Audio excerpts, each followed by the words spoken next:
Bueno, chicos, agárrense, porque hoy vamos a ver un tema que está un poquito largo, que es climaterio y menopausia. Sí. Y bueno, para que entendamos más a nuestras mamás, nuestras futuras pacientes que lleguen a esta etapa, y las mujeres para que vayan sabiendo lo que nos va a pasar. Siguiente, por favor. Vamos a empezar con algunos términos. ¿Le pasas, por favor? Y bueno, el primero es climaterio, que viene del griego climater, y este tal cual significa peldaño o escalón.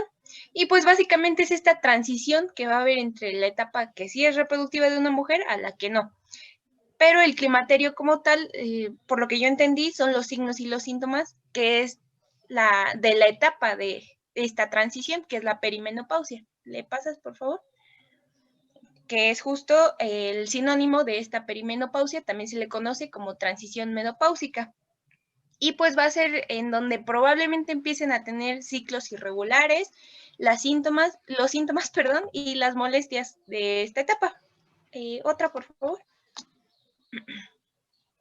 También tenemos a la menopausia, tal cual, que según la OMS lo define como un cese permanente de la menstruación tras una amenorrea, o sea, una falta de sangrado durante más de 12 meses sin causas patológicas, ya que también se puede inducir con algunas otras cosas, como por ejemplo la oferectomía bilateral o la ablación de la función ovárica.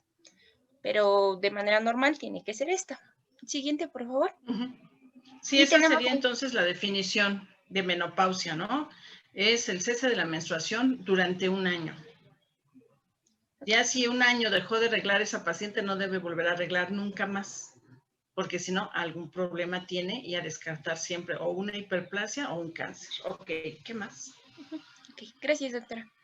Y tenemos a la posmenopausia, que esta pues ya es todo lo que le resta a la mujer de vida después de este año. Antes se calculaba que más o menos se le tenía que sumar un tercio de la edad que ya tenía, que era su esperanza de vida. O sea, por ejemplo, si había tenido su menopausia a los 45, se le sumaban otros 15 y 60 era más o menos lo que iba a vivir, pero pues actualmente ya es más prolongada su vida de la mujer. ¿Le pasas, por favor? En promedio, Eunice, ¿a qué edad debe de ser la menopausia? Entre los 45 y los 54, pero en México decía la guía de práctica clínica que era a los 49. No, vamos a dejarlo en promedio de los 52 a los 54. Okay. Ese es el momento de la menopausia. Y el climaterio es de los 35 a los 45. Climaterio, o sea, que es donde hay cambios hormonales, si hay trastornos de menstruación, etcétera, es de los 35 a los 45.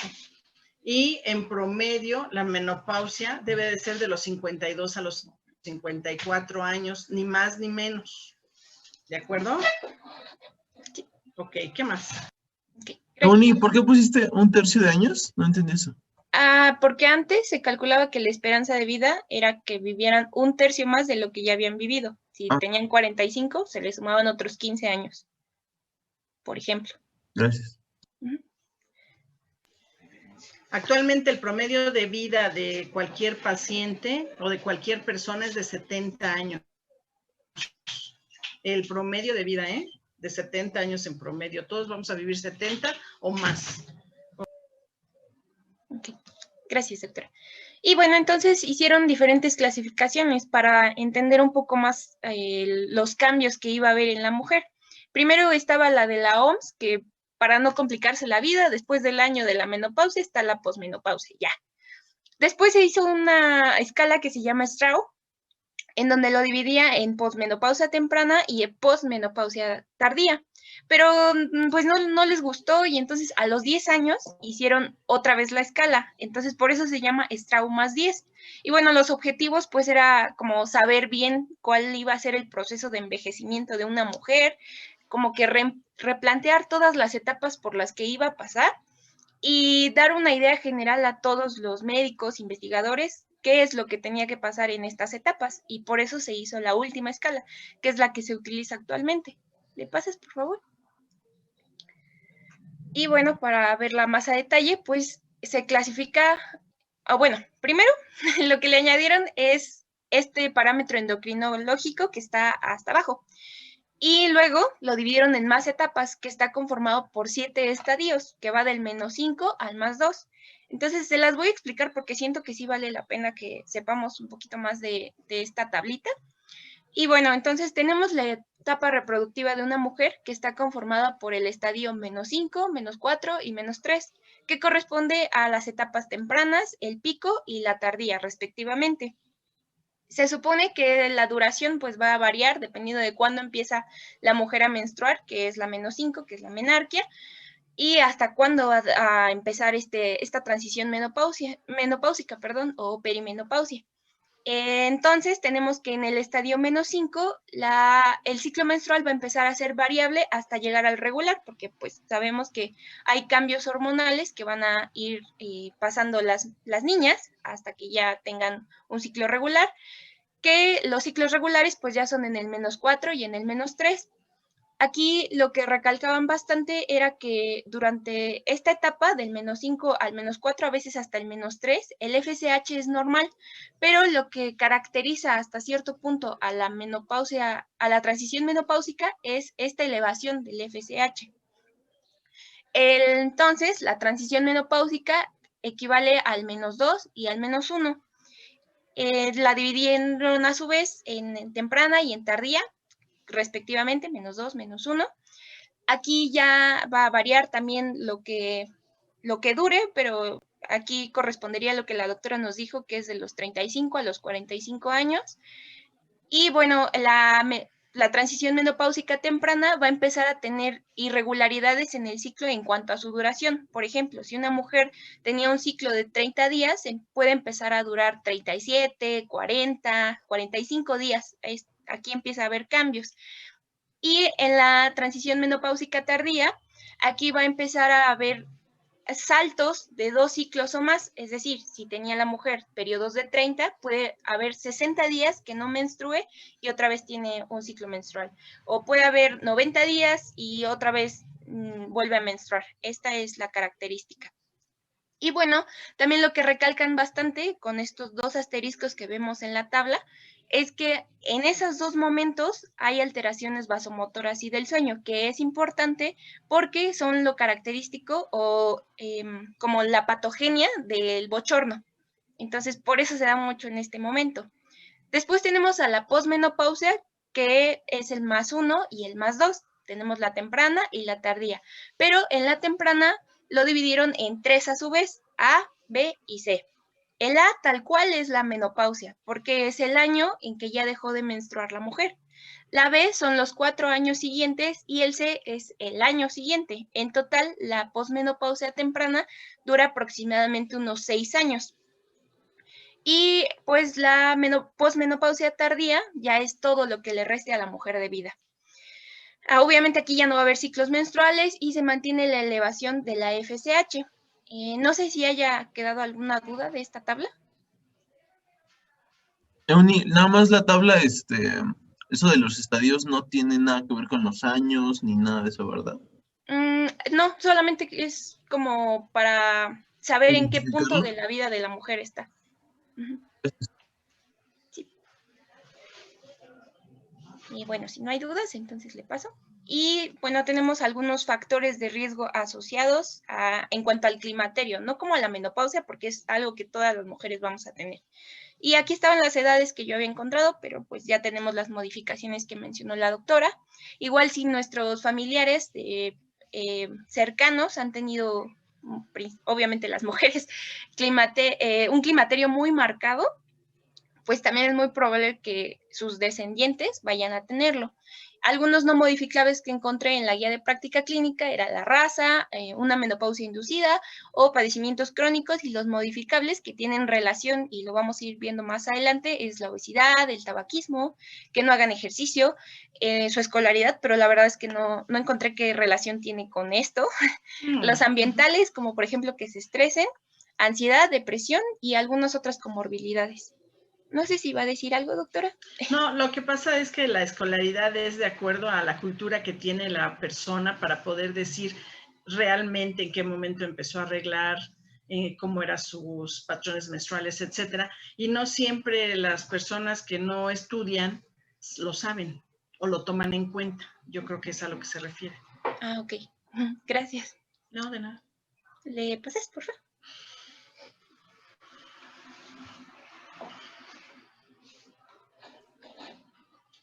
Montserrat, abre tu cámara. Doctora, Moguel.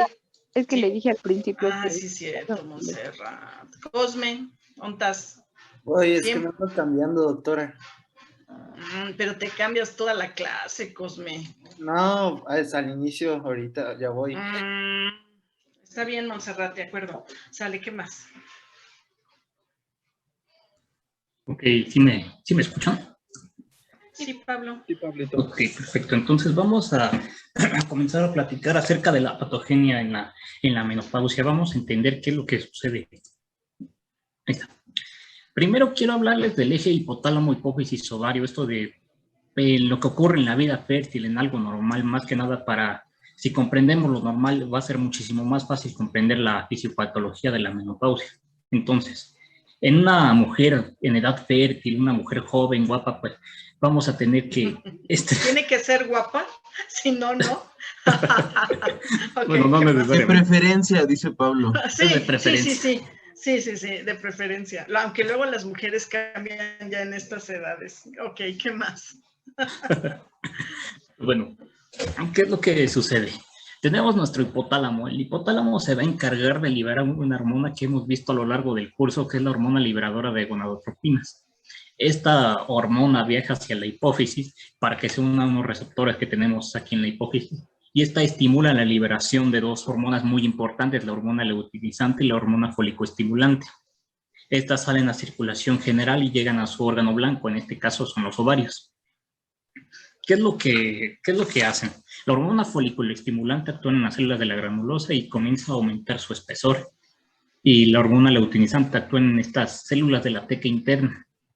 En resumen, más bien lo que hacen estas dos, lo más importante que hacen estas dos hormonas es secretar esteroides ováricos, o sea, los andrógenos. Estos andrógenos se van a convertir en estrógenos por una enzima que se llama aromatasa. Y también la secreción de una hormona muy importante, la progesterona. En sus funciones, ahorita se las voy a explicar más a detalle en el ciclo menstrual.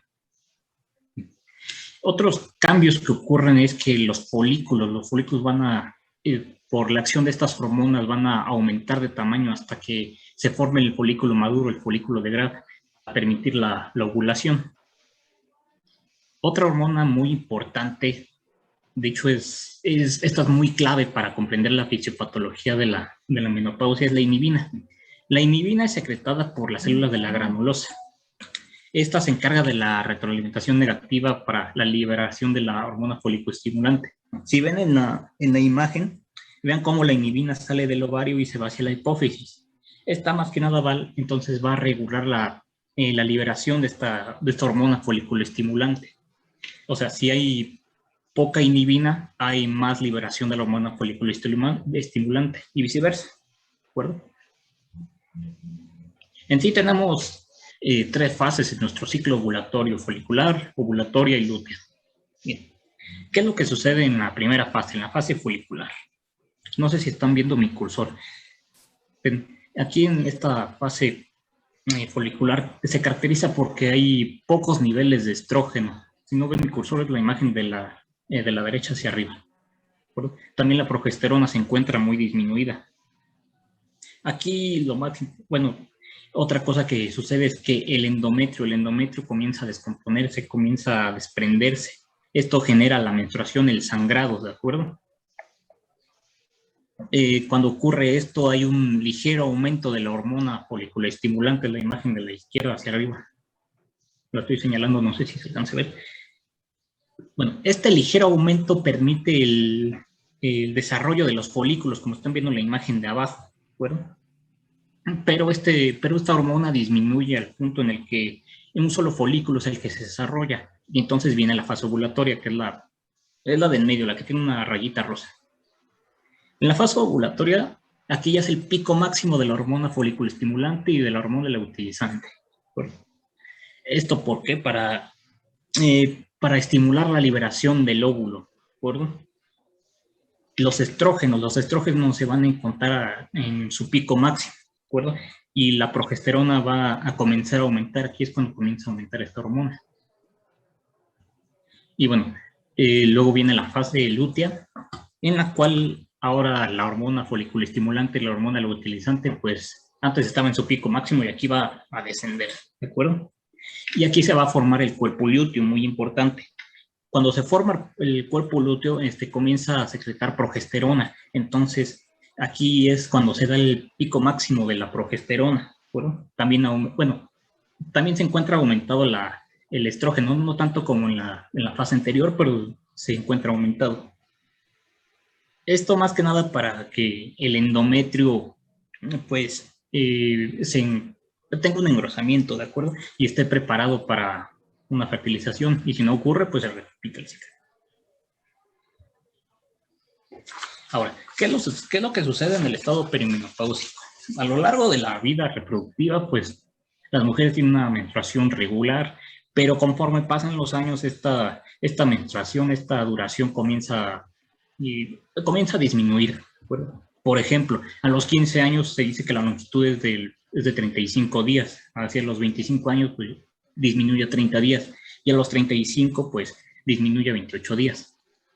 ¿Y esto por qué? Más que nada porque la fase folicular se acorta, ¿de acuerdo?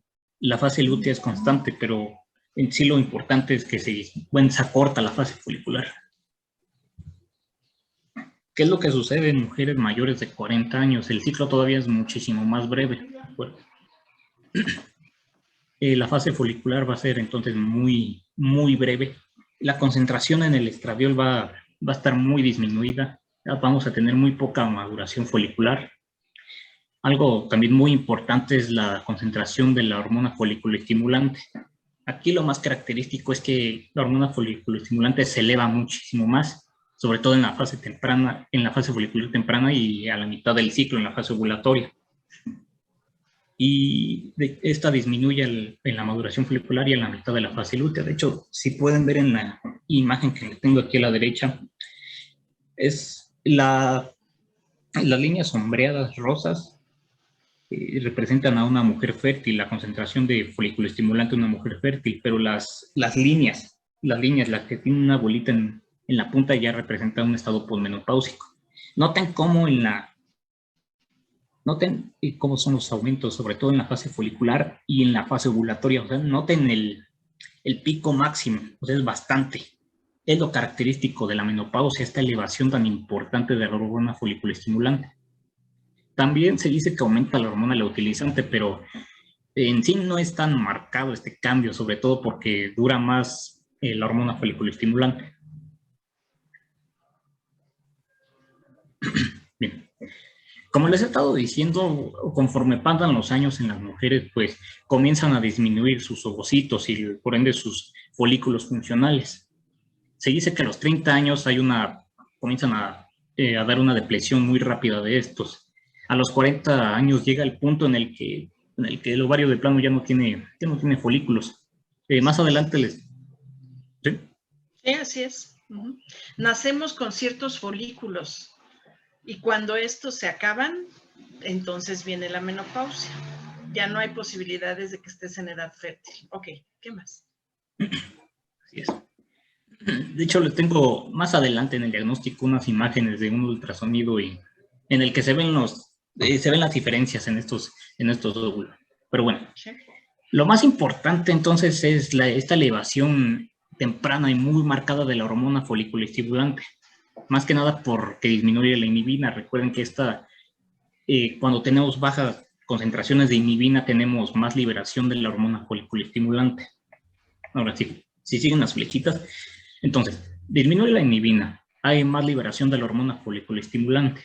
Y esta aumenta, aparte de esto, porque hay una atresia de los folículos ováricos y por ende desciende el estradiol. Cuando sucede esto, el hipotálamo pues trata de compensarlo y libera más hormona liberadora de gonadotropinas. Por ende aumenta todavía más la hormona foliculoestimulante. Pero el problema es que no tenemos folículos que la reciban. O los que hay pues no están funcionales. Por ende el estradiol disminuye todavía más. Y entonces vuelve a compensar el hipotálamo y tenemos todavía más cantidad de hormona foliculoestimulante. Aquí algo importante es que el estrógeno que predomina en la menopausia es la estrona. Bueno, aquí vemos que está elevada, pero en sí, si lo comparamos con una mujer fértil, no está tan elevado. Esto más que nada, si se compara con el estrona, con el estradiol, pues está más aumentado la estrona, ¿de acuerdo? ¿Y esto por qué? Porque las mujeres tienen células de la granulosa y estas no pueden producir esta enzima para convertir el estradiol, la enzima aromatasa. Por ende, no hay estradiol y por eso disminuye. ¿Qué es lo que sucede en el estado menopáusico? En sí tenemos dos tipos de menopausia, fisiológica y artificial. La menopausia fisiológica es esa que ocurre a lo largo de la vida, o sea, cuando hay una disminución de estos ovocitos a lo largo de la vida. Sobre todo porque disminuyen porque hay una atresia de estos y no hay ovulación, ¿de acuerdo? De hecho, se dice que solo 400 o 500 se ovulan. Incluso llega el punto en el que ya ninguno se ovula, ¿de acuerdo? Esto se da por dos procesos. El primero, los ovocitos que responden a la hormona, a las gonadotropinas, pues desaparecen, se extinguen. Ahora, y los que logran, ahora sí que sobrevivir, pues no van a responder a estas gonadotropinas, ya lo vimos en el esquema pasado. Por tanto, le pueden dar mucha cantidad de hormona foliculoestimulante y le va a hacer lo que el viento a Juárez. ¿De acuerdo? Bueno, aquí la edad, bueno, le voy a corregir, es de los 52 a los 54 años aproximadamente. Si ocurre antes de eso, pues se dice que es por problemas, bueno, por situaciones patológicas. Incluso ya se dice que es una insuficiencia ovárica prematura o una menopausia prematura. Por ejemplo, infecciones o aquellos tumores que comienzan a dañar a los folículos o por procedimientos quirúrgicos, una oophorectomía o radiación y quimioterapia. Y si hablamos de esto, también tenemos la menopausia artificial. Es básicamente como una menopausia inducida, por así decirlo, más que nada porque hay una extirpación quirúrgica de los ovarios, una oophorectomía, o porque se somete a radioterapia, o también por procesos patológicos, por ejemplo, endometriosis o infecciones o aquellos tumores que comienzan a dañar a las gónadas.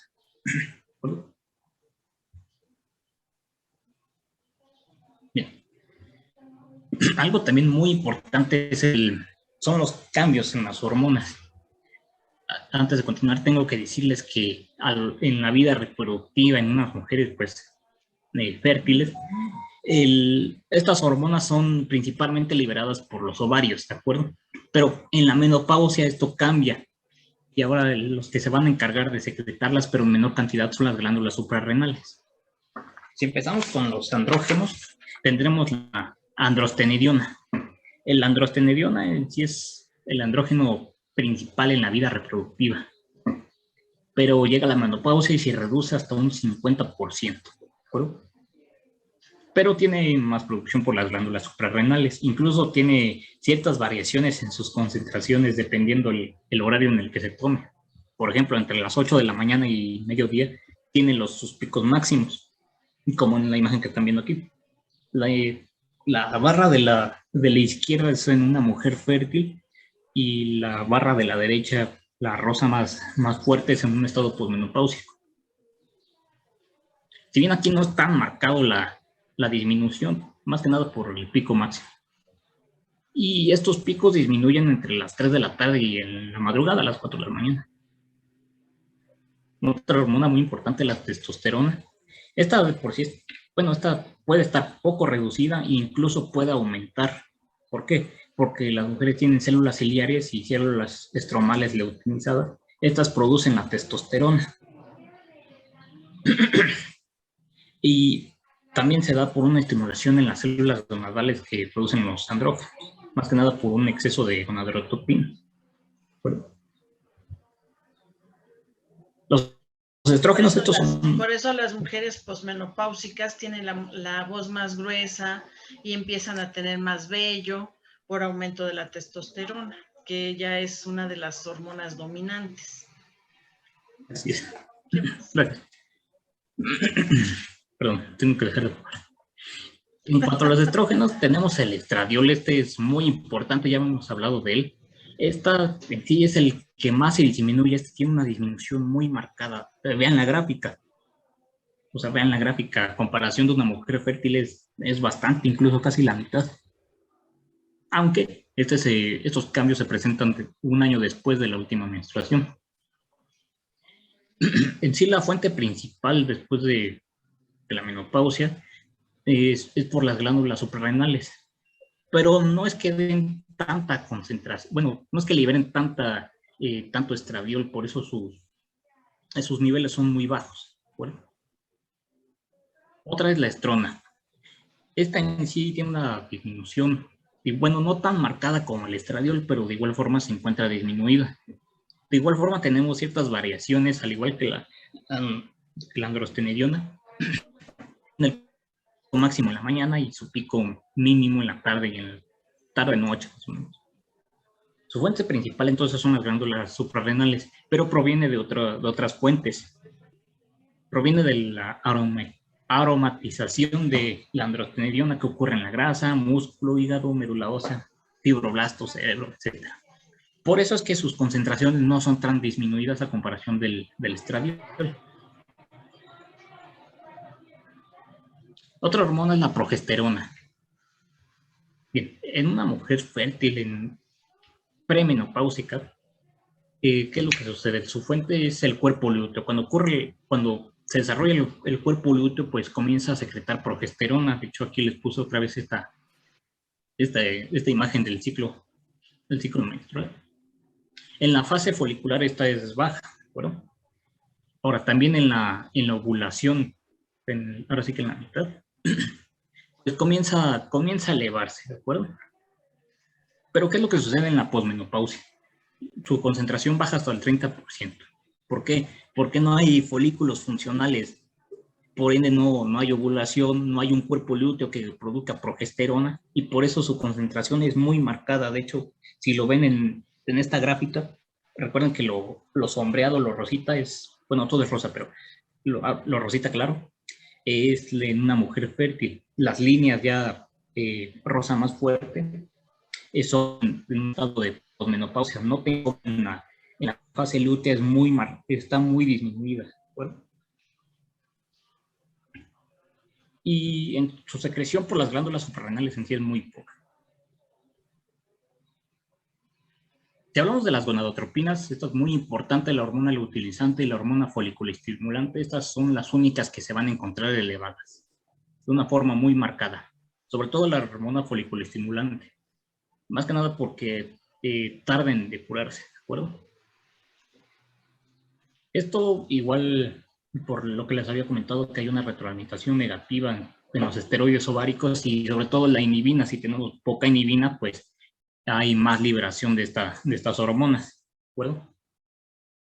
En sí sus concentraciones no es que sean constantes, no todo el tiempo van a estar elevadas, pero si tienen, la hipófisis tiene ciertas descargas que ocurren cada 1 o 2 horas, una frecuencia similar, pero cuando ocurre las libera de una forma de una mayor amplitud, o sea, en exceso, ¿de acuerdo? Y esto más que nada porque hay un aumento de la hormona liberadora de gonadotropinas, y cuando llega a la hipófisis y se une a sus receptores, pues tiene una hiperactividad, ¿de acuerdo?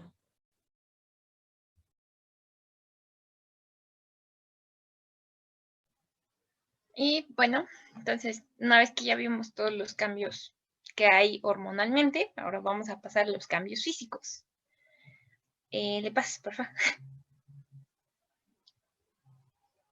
Gracias. Ok. Todos estos cambios físicos que vamos a ver en las siguientes diapositivas son por los condenados estrógenos que están bajando. Entonces, primero tenemos los más importantes que están relacionados con el aparato reproductor, pues son, por ejemplo, una atrofia del epitelio vaginal, del cuello uterino, del útero y de los ovarios, que ahí les puse una imagen no tan real, pero sí muy aproximada a lo que es un útero normal y un útero que ya está atrofiado. Entonces, por ejemplo, en la vagina, pues empiezan a aplanar los pliegues vaginales, el epitelio se empieza a adelgazar, en el cuello disminuye el tamaño del propio cuello, También empieza a haber una reducción del moco, que ahorita vamos a ver un poquito más. El útero también se encoge, los ovarios igual se hacen más chiquitos y pues empiezan a hacerse difíciles de palpar, por ejemplo, en una exploración pélvica. En cuanto a las vías urinarias, pues tenemos que va a haber igual una atrofia de la vejiga y de la uretra, y esto nos va a poder generar una cistitis atrófica que está condicionado, o más bien se presenta porque la mujer tiene cierta urgencia y frecuencia urinaria aumentada. También pueden tener incontinencia o disuria. También son frecuentes estas infecciones por los cambios que ahorita vamos a checar, y puede llegar a presentarse una carúncula uretral, que es la que les puse en la foto. Y bueno, esta está caracterizada porque hay una pérdida en cuanto al tono uretral, y entonces esto empieza a haber perdón, empieza a presentarse un fruncimiento del meato, y luego y como se está adelgazando el epitelio de esta zona, pues entonces genera este tumorcito vascular, que es el que se ve ahí rojito, ese es. La mujer va a tener disuria, sensibilidad meatal, y en algunas veces llega a presentar hematuria. En cuanto a las glándulas mamarias, pues estas tienden a ser como un impacto psicológico importante para las mujeres, ya que como se empiezan a hacer más pequeñas, se tienden a caer por esta falta de tonicidad en los músculos, pues entonces como que ahí les pega un poquito a las mujeres. Pero por otro lado, la ventaja que le pueden encontrar las mujeres es que se les empieza a aliviar el dolor que habían padecido quizá en todos sus ciclos menstruales o durante la transición menopáusica, y sí, y también los quistes pues empiezan a calcificarse, entonces tiene sus pros y sus contras, como todo. ¿Le pasas, por favor? Y bueno, tenemos aquí uno de los tantos. La primera es la vaginitis atrófica.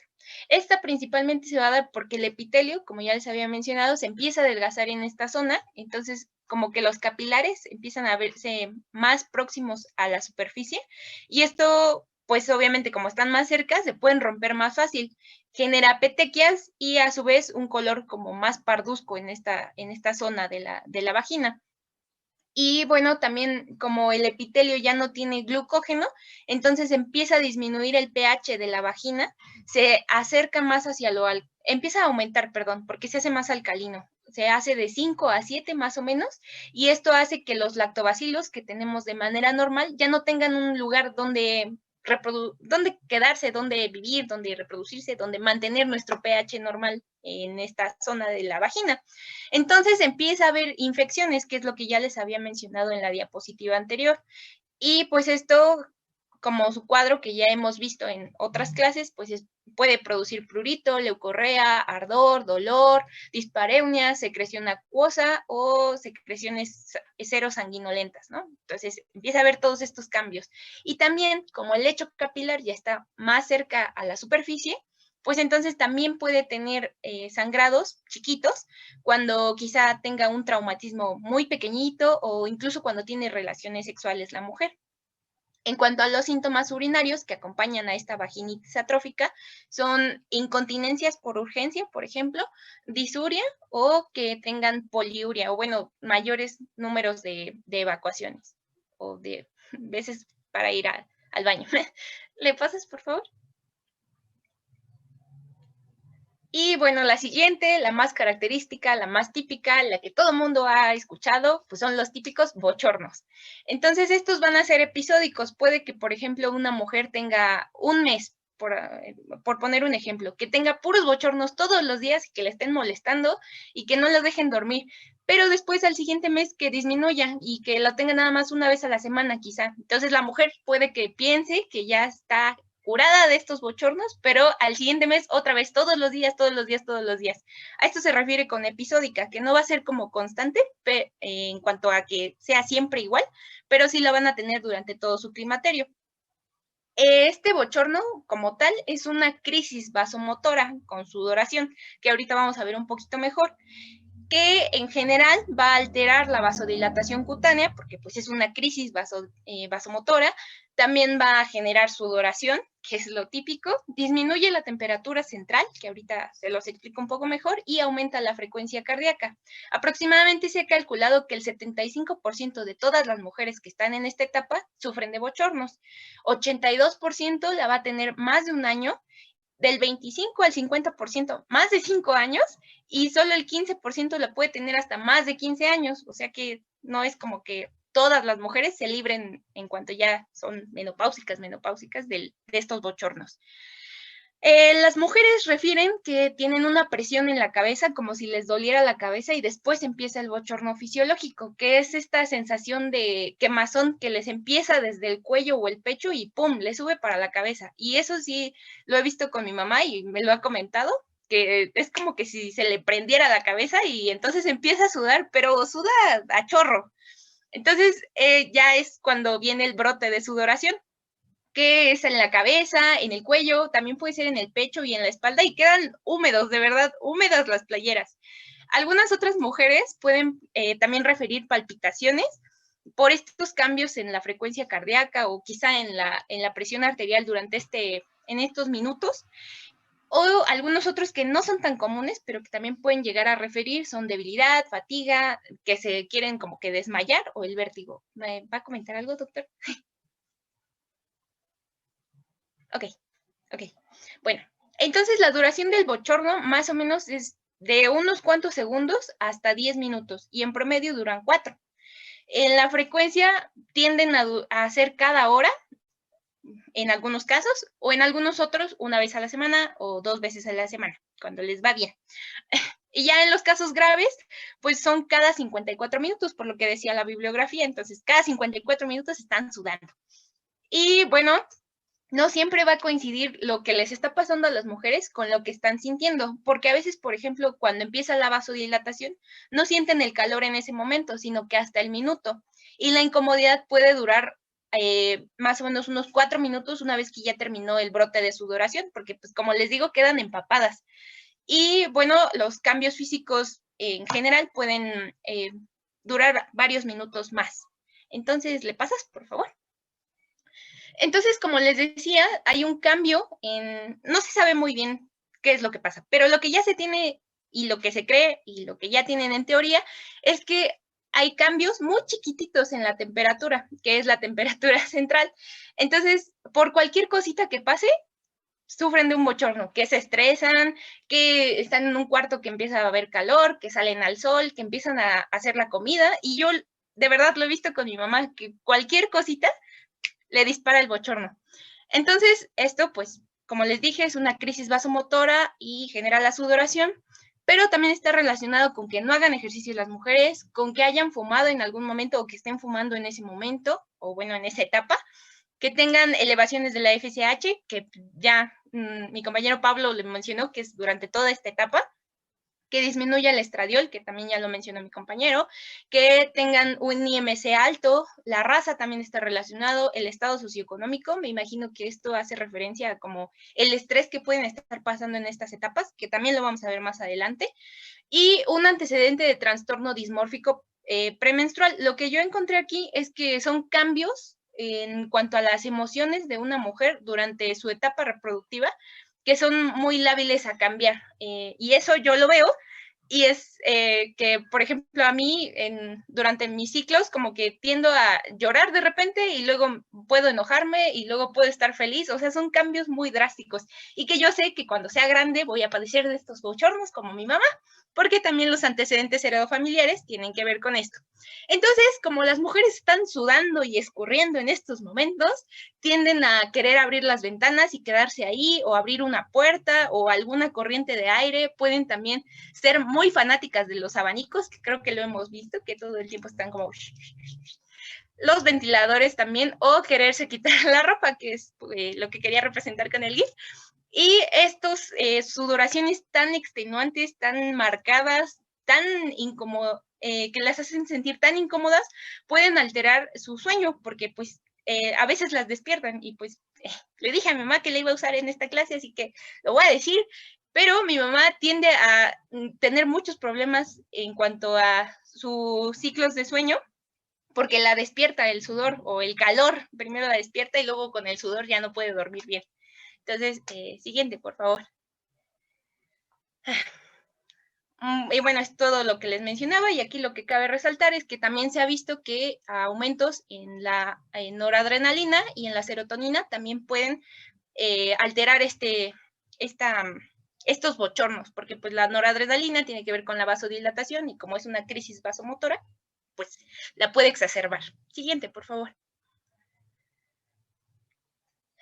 Bueno, otra cosa que también está aquí es la disfunción sexual. Y para la función sexual, quizá ya lo hemos visto, pero bueno, aquí lo voy a mencionar otra vez, que está compuesta por 3 cosas. Por el deseo, que es la motivación, por las cuestiones endocrinológicas, que también están relacionadas en este momento, y las creencias socioculturales, ya que a veces como que la cultura nos indica que hasta cierta edad está bien como tener relaciones sexuales, pero después de eso ya es como raro que una mujer más allá de no sé qué edad ya no debe de tener relaciones, por ejemplo, ¿no?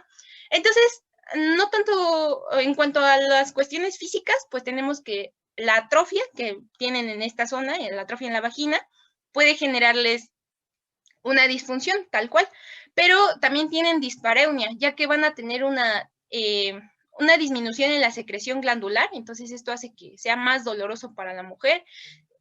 También tienen menos expansión vaginal, por ejemplo, y pues obviamente la lubricación vaginal está comprometida. Tienen menor vasocongestión igual y, entre otras cosas, pierden la sensibilidad en los genitales o disminuye.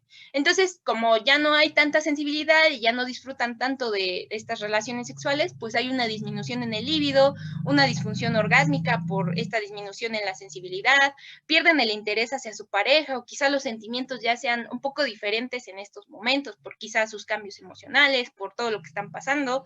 El estrés también a veces les hace que ya no quieran tener relaciones sexuales y los factores sociales que ya les comenté. No sé si hasta aquí haya alguna duda o todo vaya bien. No, Todo esto que estás comentando es muy importante y sobre todo obviamente es por disminución de los estrógenos. Aquí la situación o lo que más es importante es la atención que se le va a dar a estas pacientes con tratamiento sustitutivo que lo van a dar posteriormente y decir que desgraciadamente esta situación le sucede a las pacientes que no tienen tratamiento. Que aquí lo importante es que la paciente pueda acudir a su servicio de ginecología para que se les den tratamiento sustitutivo a tiempo y puedan llevar una vida más normal, ¿verdad?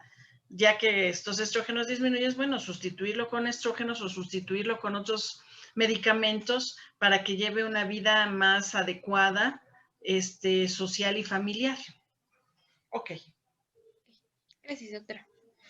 A ti. Ok, entonces le pasas. Gracias. Y bueno, aquí también el sueño está comprometido en las mujeres, como ya les había mencionado, por principalmente los bochornos. Entonces, tenemos del 32 al 40% que tienen estas alteraciones en el sueño durante su transición menopáusica o perimenopausia temprana, y del 38 al 46% lo mantienen hasta la tardía.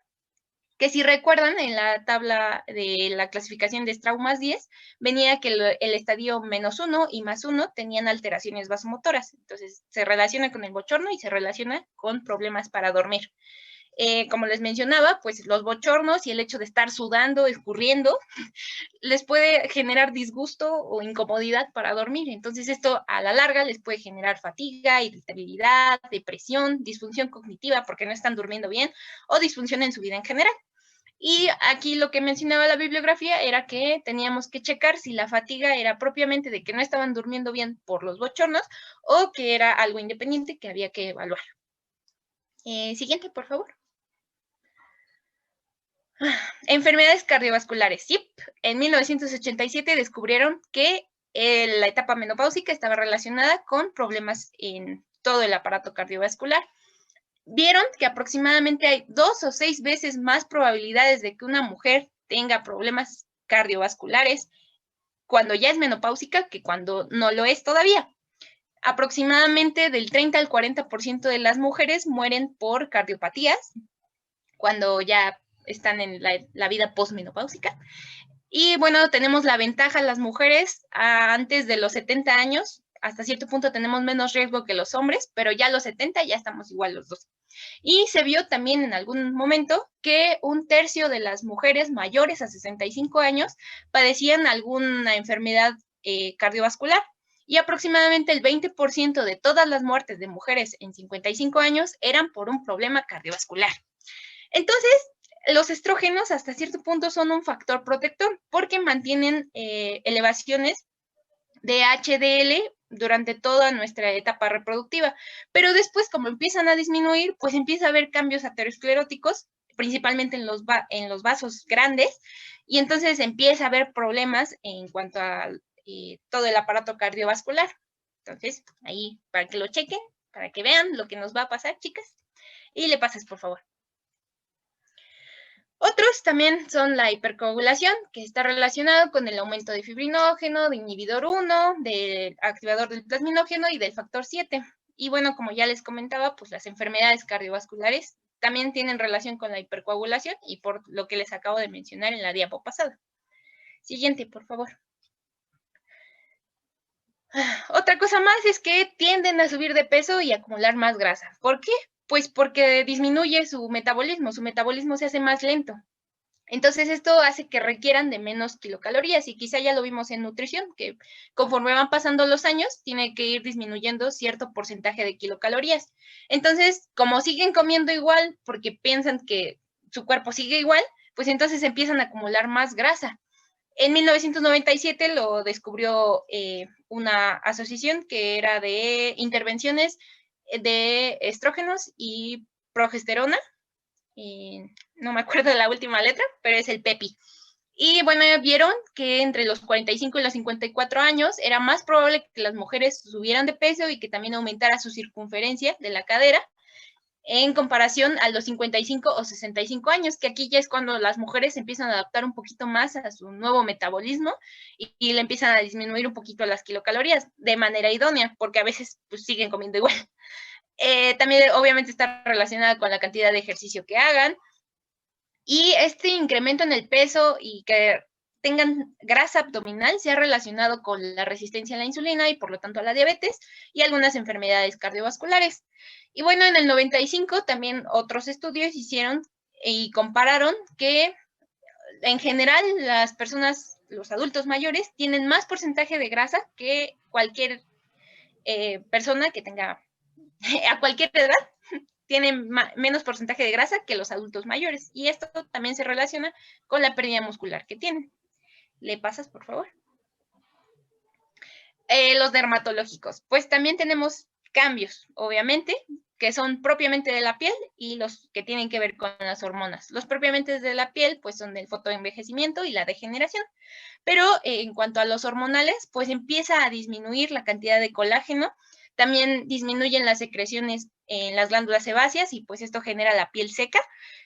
Pierde elasticidad por la disminución en el colágeno. Hay menor aporte sanguíneo y empieza a haber cambios como por ejemplo las manchas por la piel, que es la hiperpigmentación, las arrugas y como la piel está seca por esta disminución en la secreción de las glándulas, pues entonces empieza a dar comezón y a la larga pues genera liquenificación de la piel.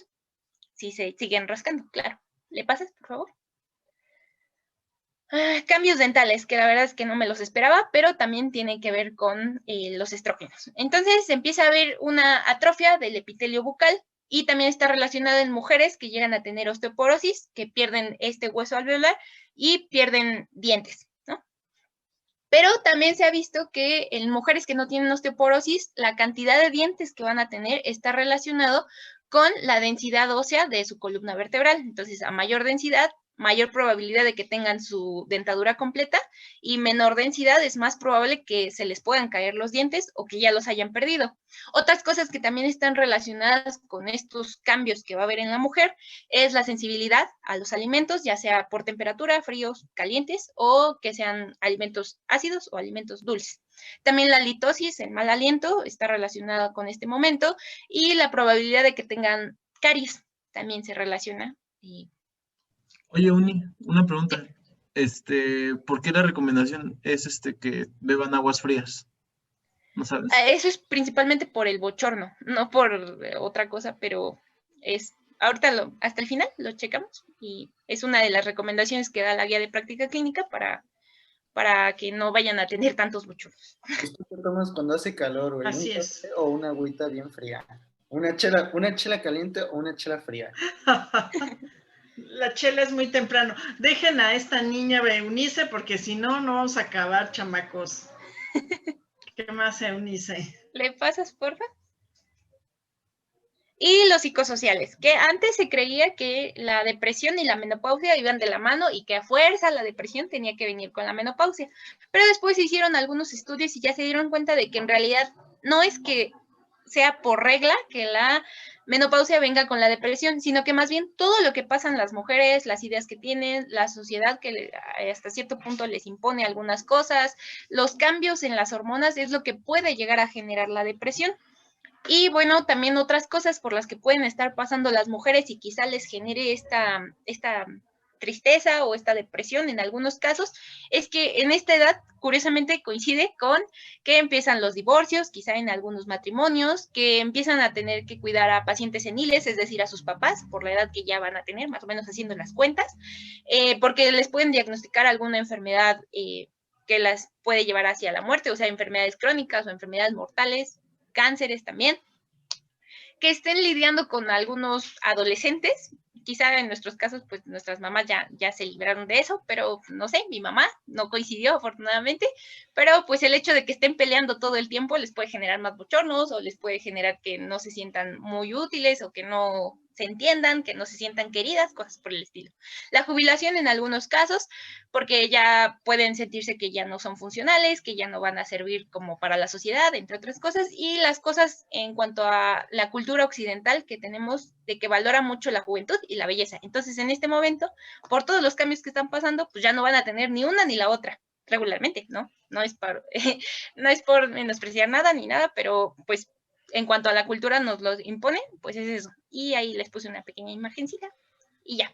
¿Le pasas, por favor? Aquí en este tema, en algunos libros mencionan el síndrome del nido vacío, porque muchas veces puede que el marido o se divorcian o se alejan o fallece. Y entonces los hijos crecen y también se casan y se van.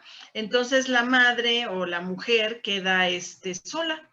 Y entonces vienen todos esto que tú dices, que ya hasta te cansaste de tanto hablar de estas cosas horribles que le pasan a las señoras, porque desgraciadamente la situación social es la que les agrede mucho la psique.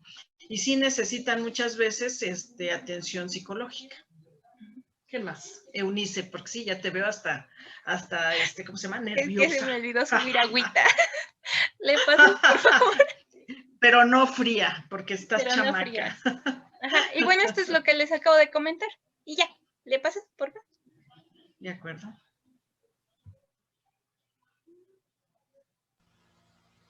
Ok, ¿ahí sí me escuchan, chicos?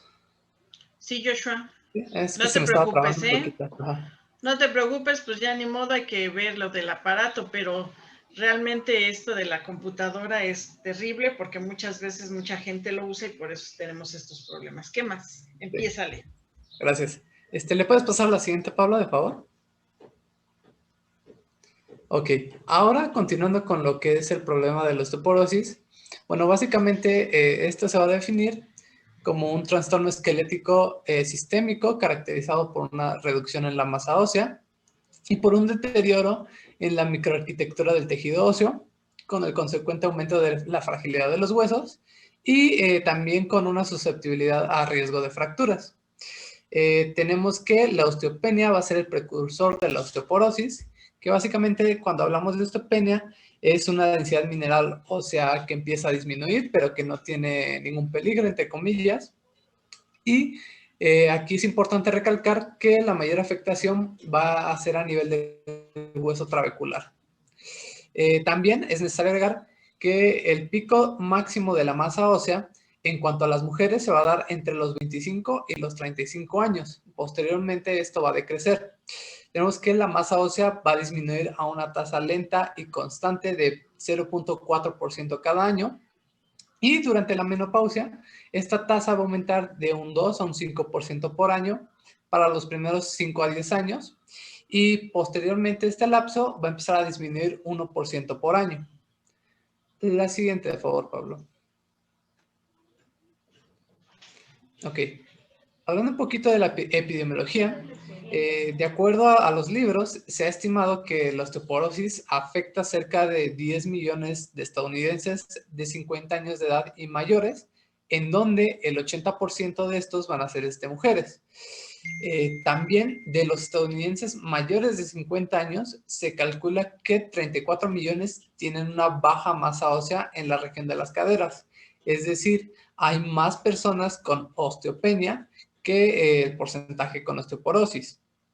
También es necesario agregar que va a ser más grave en mujeres que se han sometido a una oophorectomía temprana o que padecen insuficiencia ovárica prematura, y en aquellas con disgenesia gonadal, esto por la reducción en la producción de estrógenos. También, como ya lo mencionaron mis compañeros en su momento, la osteoporosis se presenta más en mujeres blancas, seguidas de mujeres asiáticas y por último en mujeres de raza hispana o de raza negra. En cuanto a la epidemiología de México, no se tienen al momento datos como muy exactos. Sin embargo, esta imagen es de un artículo del 2015, en donde nos menciona que actualmente la osteoporosis es considerada como uno de los 5 problemas más importantes a nivel mundial y se considera también como una epidemia silenciosa. En el año 2015 tenemos que había 24.5 millones de personas afectadas, ya sea con osteopenia o con osteoporosis, en donde el 80% básicamente eran mujeres. Aquí lo importante también es resaltar que la osteoporosis nos conlleva un riesgo más grande en cuanto a las fracturas, y las fracturas más frecuentes encontradas pues van a ser de un 15.5% columna, de un 17.7% en cadera y 18.8% en antebrazo. Esas digamos que son las repercusiones más frecuentes de una osteoporosis.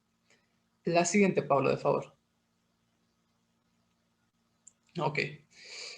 Para entender un poquito más a la fisiopatología de la osteoporosis, es necesario hablar de la remodelación ósea. Tenemos que en sí el hueso normal es un tejido dinámico y vivo que está en un proceso continuo de remodelación, el cual también se le conoce como recambio óseo. Este proceso de remodelación ósea involucra la resorción constante del hueso, y esta va a ser llevada a cabo por 2 tipos de células principalmente. Como primero tenemos a los osteoclastos, que estos van a encargarse de la resorción constante del hueso, y en este proceso van a secretar ácido hidroclórico y también enzimas que van a degradar la colágena de la superficie ósea.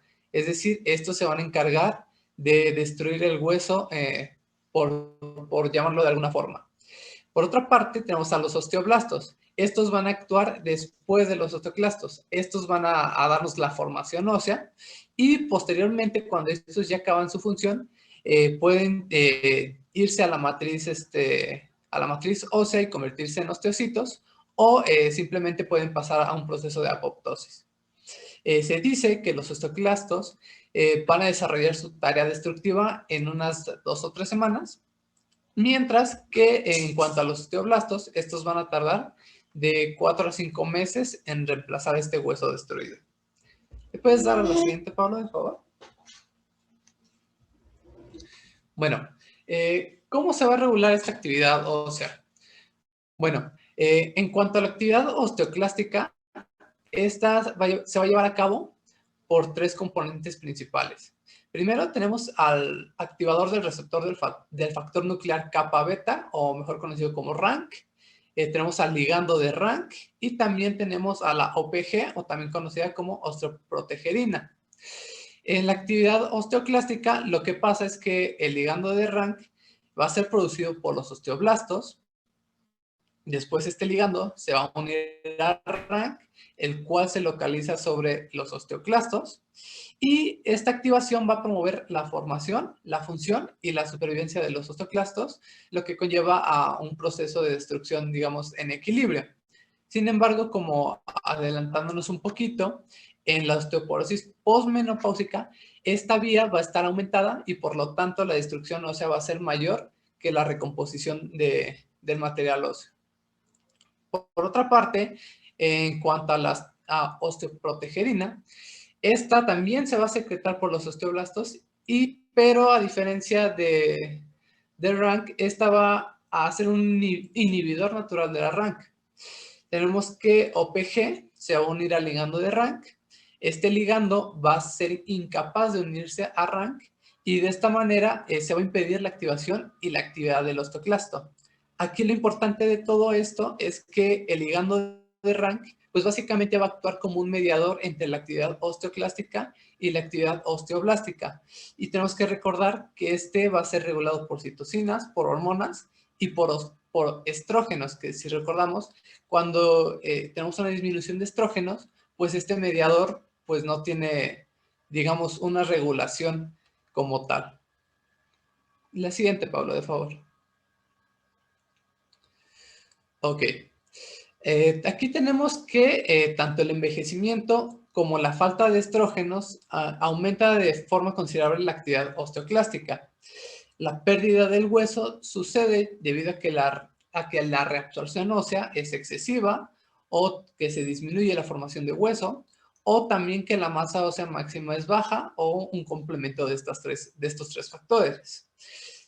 Realmente, si nos basamos en los libros, no se comprende de todos los mecanismos exactos por los cuales el estrógeno regula la remodelación ósea. Sin embargo, existen varias teorías. Entre ellas tenemos que los estrógenos modulan la remodelación ósea a través del efecto que tienen en el factor de crecimiento transformante beta y en el factor de necrosis tumoral alfa. Por otra parte, se dice que también los estrógenos regulan la liberación de interleucina 1 y esto es importante ya que se ha visto que en mujeres postmenopáusicas esta interleucina aumenta de inmediato después de una oforectomía o propiamente en la menopausia, lo que es digamos, un indicador de que hay un proceso de osteopenia u osteoporosis. Y por último, también se le ha atribuido un papel muy importante a lo que es la interleucina 6 y a las prostaglandinas, en especial la prostaglandina E2. También otra teoría que se tiene es que en cuanto a los andrógenos, aquí vamos a tener una disminución en la conversión de andrógenos a estrógenos y por lo tanto, al haber esta deficiencia, la paciente va a cursar con un proceso de osteoporosis. La siguiente, de favor, Pablo. Ok. Aquí tenemos también que el consumo de calcio va a ser muy importante en estas mujeres. Tenemos que un consumo insuficiente de calcio o una absorción intestinal deficiente van a reducir las concentraciones séricas del calcio ionizado y esto va a estimular la secreción de la paratormona. Si esto sucede, lo que va a suceder es que el calcio se va a movilizar a través del incremento en la actividad de los osteoclastos. Tenemos que a mayor concentración de paratormona va a causar la mayor producción de vitamina D. Si esto sucede, se incrementa la estimulación de los osteoclastos para que extraigan más calcio del hueso. También otro factor importante es que aumenta la absorción intestinal del calcio y estimula la reabsorción de calcio a nivel renal. Todo esto para, digamos que, regular las concentraciones séricas del calcio. Por lo tanto, también una concentración de la paratormona elevada es un indicador de que hay un componente de osteoporosis u osteopenia. La siguiente, Pablo, de favor. Bueno, regresándonos un poquito a las vías. Bueno, empezando con las mujeres premenopáusicas, aquí tenemos que vamos a tener un equilibrio.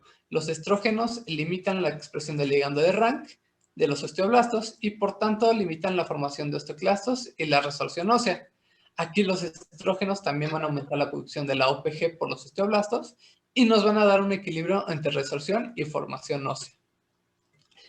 Pero, ¿qué pasa en las mujeres posmenopáusicas? Aquí lo que vamos a tener es que las concentraciones de estrógenos van a estar disminuidas y esto nos va a conllevar a una expresión aumentada del ligando de Rank. Aquí va a haber actividad de la OPG disminuida y este ligando en exceso lo que va a ocasionar es que va a estar disponible para unirse a Rank y va a aumentar la actividad osteoclástica y va a haber, por ende, una menor capacidad de remodelación completa. Y este es uno de los mecanismos de señalización por los cuales se justifica la osteoporosis posmenopáusica. La siguiente, por favor, Pablo. Ok. Ahora pasando un poquito, ya más enfocándonos al diagnóstico, tenemos que considerar un dato muy importante que es la densidad mineral ósea. Esta va a ser la cantidad de masa ósea por unidad de volumen o por unidad de área. Este valor generalmente se mide en gramos sobre metro cuadrado o sobre centímetro cuadrado. El objetivo de este dato básicamente es proporcionar criterios diagnósticos y pronósticos acerca de probabilidad de futuras fracturas y el descenso de esta densidad mineral ósea se valora mediante la técnica de absorciometría radiográfica con doble energía, que también se le abrevia por siglas en inglés como DEXA. Pues básicamente este es el estudio de elección para valorar la densidad ósea, una densitometría. Otro factor muy importante a considerar aquí es que las fracturas por fragilidad se producen en pacientes con baja densidad ósea u osteopenia, y esto se va a evaluar con el test score, que ahorita vamos a hablar un poquito más a lo que se refiere a esto, y este va a ser entre menos de -1 y mayor a menos 2.5 desviaciones estándar. Y esto se va a deber a que el mayor número de pacientes se va a encontrar en esta categoría. ¿Le puedes pasar a la siguiente, Pablo, de favor? Bueno, como ya lo habíamos comentado, o como ya se los había mencionado, tenemos que esta densidad ósea se va a evaluar por medio del test score. ¿Y qué nos mide? Pues básicamente mide en desviaciones estándar la varianza entre la densidad mineral ósea de una persona en relación con una persona del mismo sexo que tiene una densidad ósea máxima acorde a su edad, es decir, compara la densidad ósea de una persona, es decir, por ejemplo, una persona de 50 años con una persona sana que tiene su densidad ósea máxima normal entre 25 y 30 años, digamos. Aquí lo importante es reconocer los valores adecuados. Un valor normal nos habla de una densidad ósea que está dentro de una desviación estándar, ya sea +1 o -1 del promedio para un adulto joven. Una densidad ósea baja es la densidad ósea que está entre 1 y 2.5 desviaciones estándar por debajo del promedio para un adulto joven, es decir, los valores se encuentran entre -1 a -2.5 desviaciones estándar. Podemos hablar de una osteoporosis cuando la densidad ósea está 2.5 desviaciones estándar o más por debajo del promedio para un adulto joven, es decir, menos de 2.5 desviaciones estándar o más baja. Y una osteoporosis grave o ya bien establecida, esta se denomina como una densidad ósea que está más de 2.5 desviaciones estándar, por debajo del promedio para un adulto joven. Y aquí es importante que haya ocurrido una o más fracturas producidas por osteoporosis. La siguiente, de favor, Pablo. Bueno, aquí básicamente, como ya se los mencioné, la densidad mineral ósea se mide a través de una densitometría. La densidad se mide en gramos sobre metro cuadrado y se utilizan mayormente las clasificaciones T. Y aquí lo importante es que los sitios ideales para pronosticar una fractura de cadera o una fractura en general, van a ser la columna lumbar entre L1 a L4 y también los sitios donde se llevan a cabo este tipo de densitometrías va a ser a nivel del trocánter mayor del cuello del fémur. La siguiente, de favor, Pablo. Bueno, aquí empezando con la densitometría del fémur en la imagen A, aquí podemos ver que la densidad mineral ósea en la parte superior va a estar en intervalos normales. Aquí la calificación T lo que nos arroja es un 0.5. Esto que nos indica que la paciente tiene una densidad mineral ósea con una desviación estándar mayor a lo que se espera con un individuo del mismo género con una masa ósea máxima. En la de abajo, aquí la imagen nos muestra una radiografía más, con más radiolucencia, radiolucencia. Y aquí lo importante es que la densidad mineral ósea va a estar francamente baja, pero el valor se va a encontrar en menos 2.4 si nos basamos en la calificación T. ¿Esto qué nos quiere decir? Básicamente que la paciente va a estar en un proceso de osteopenia. Y, por ejemplo, si tuviera menos 2.5 o menos 2.6, ahí sí ya podríamos estar hablando de una osteoporosis. Es decir, no le falta mucho a esta paciente para llegar a ese grado. Por otra parte, si nos fijamos en la del lado derecho de la columna, aquí en la imagen de arriba, aquí tenemos a una paciente con una calificación T de 1.1. Es decir, está bien, está por arriba del promedio. Y también lo que nos indica la gráfica es que su densidad mineral ósea está óptima. Pero ¿qué pasa en la de abajo? Bueno, en la de abajo lo que nos indica es una densidad mineral ósea francamente baja y de un número de menos 2.6. Es decir, esta paciente, de acuerdo a este estudio, podemos afirmar que tiene un proceso de osteoporosis. Esto que está diciendo Joshua es muy importante porque ustedes cuando sean médicos, más la gráfica que sigue posteriormente, la paciente les va a traer este resultado así como se los está mostrando ahorita. Entonces es importante que ahorita se lo vayan aprendiendo de memoria y después vayan viendo las gráficas que les presentan para que ustedes sepan qué van a hacer con su paciente. ¿Está normal? ¿Tiene osteopenia? ¿Tiene osteoporosis? ¿Por qué? Porque dependiendo de este estudio, más los otros que estamos comentando ahorita, vamos a poder darle un tratamiento integral a esta paciente. Entonces, váyanselo aprendiendo, porque es obvio que es pregunta de examen, ¿no? ¿Qué más, Joshua? Sí. Esta es la siguiente, por favor. Bueno, aquí en este ejemplo que les puse, pues básicamente es de una paciente que cursó con una menopausia espontánea a los 35 años. Al momento de este estudio, la paciente ya tiene 42 años y lo que nos arrojan los resultados es que su T-score en cuanto a la columna entre L1 y L4 es de menos 3.0, es decir, en esta parte, en esta región, ya hay osteoporosis franca como tal, y en la parte del fémur, del cuello del fémur, aquí va a ser el valor de menos 2.5, es decir, va a estar en osteopenia, a una décima de pasar a osteoporosis. Sin embargo, aquí también lo importante es que hay otra valoración, que es la Z-score, que pues básicamente estos van a estar alterados. Se van a encontrar de menos 2.9 y menos 2.1.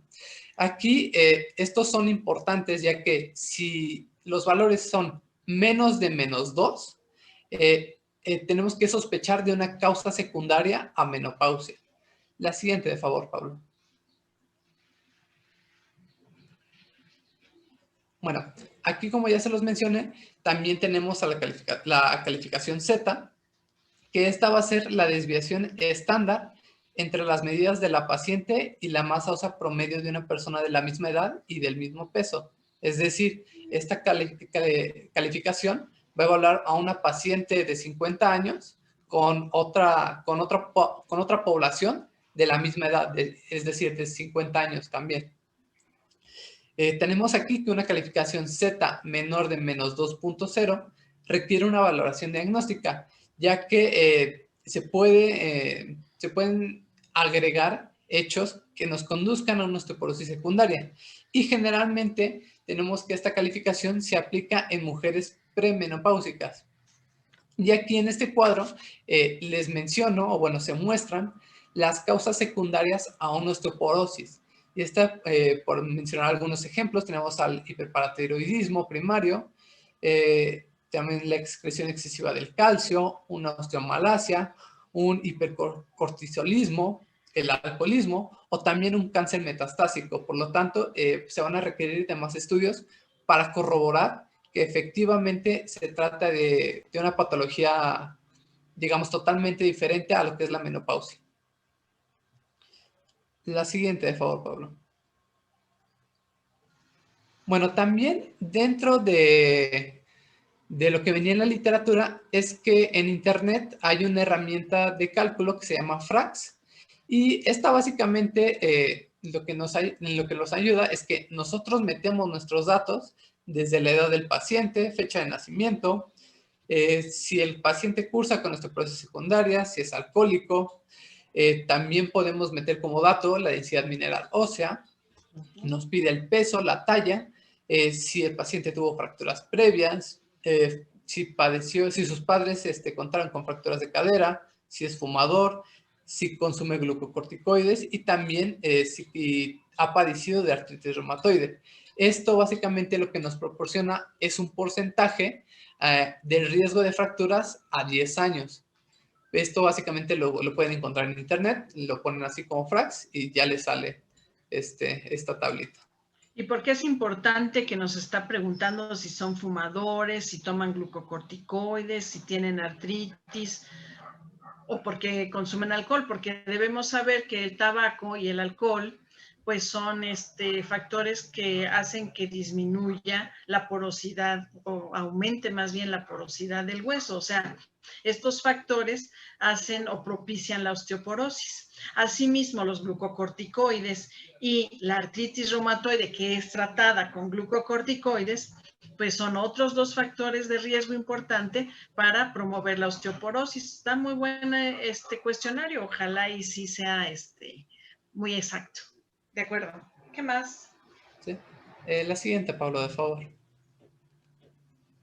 Bueno, ahora pasando al tratamiento de la osteoporosis, aquí tenemos que el tratamiento de la osteoporosis se centra en inhibir la resorción ósea y básicamente el objetivo del manejo se debe evaluar y de prevenir el riesgo de fracturas, y se recomienda iniciar el tratamiento con base en DEXA en aquellas pacientes con osteopenia con T-score entre -1 y -2, sin factor de riesgo para fracturas, con una osteopenia con T-score entre -2.0 y entre -2.5, con un factor de riesgo mayor, y una osteopenia con un T-score mayor a -2.5, que como tal ya sería un grado de osteoporosis.